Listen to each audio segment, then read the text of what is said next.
আজকে ভাবলাম যে একটু শাড়ি পরে ভিডিও করব, তো যেই ভাবা সেই কাজ। তো আগেই বলে দিই আশেপাশে ব্যাকগ্রাউন্ডগুলো একটু ইগনোর করবে, তো আমার দিকে ফোকাস করবে, কারণ আমার নির্দিষ্ট কোনো জায়গা নেই ভিডিও করার। ঘরের যে কোণে পাই সেই কোণে ভিডিও করি। তো আজকে ভাবলাম যে কাপড় পরে শাড়ি পরে ভিডিও করব, তো তার জন্য শাড়ি টাড়ি পরে একদম চলে এসেছি ক্যামেরার সামনে। যেহেতু ভিডিওটা অনেকটা লং হয়ে যায় সব কিছু দেখানোর জন্য, ভাবলাম যে শর্টে ডিটেলসে দেখাবো, বেশি বড় করব না, কারণ আমার শর্টের চ্যানেল, শর্ট দেখতেই বেশি ভালোবাসে লোকজন। তো আজকে আমি অনেক সাদামাটা সাজবো, কারণ আমাকে বেশি সাজলে না কেমন পেতনি পেতনি লাগে, আমি পেতনি সাজতে চাই না। আমার সাদা মাথায় যদি আমাকে দেখতে ভালো লাগে তাহলে আমি সাদা মাথায় সাজবো না, পেতনি সাজবো। আগের ভিডিওতে মাস্কারা আইলানা লাগিয়ে আমাকে কি বিচ্ছিরি লাগছিলো, আরও বেশি ভালো। আজকে তোমরাই লুকটা দেখার পর তোমরাই বলবে যে আমাকে কেমন লাগছে। আমি এখানে 3টে জিনিস নিয়েছি, লিপস্টিক, টিপ আর একটা ঝুমকো কানের, আর ভালো করে চুলটা বেঁধেছি। তোমরাই আমাকে আজকে বলে দেবে যে আমাকে কেমন লাগছে।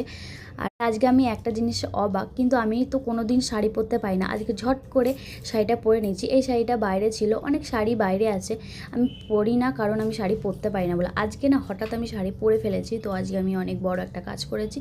তো বলো আমাকে কেমন লাগছে। এই কাপড়টা আমাকে সত্যি খুব মানিয়েছে, আর চুলটা খুব সুন্দর কালার। এই ব্লাউজটা ঢল ঢল ঢল ঢল করে আছে, এত সেটটা পিন দিয়ে আটকালাম তাও হচ্ছে না। তো আমাকে কেমন লাগছে কমেন্টে আমাকে বলো। তো বাই।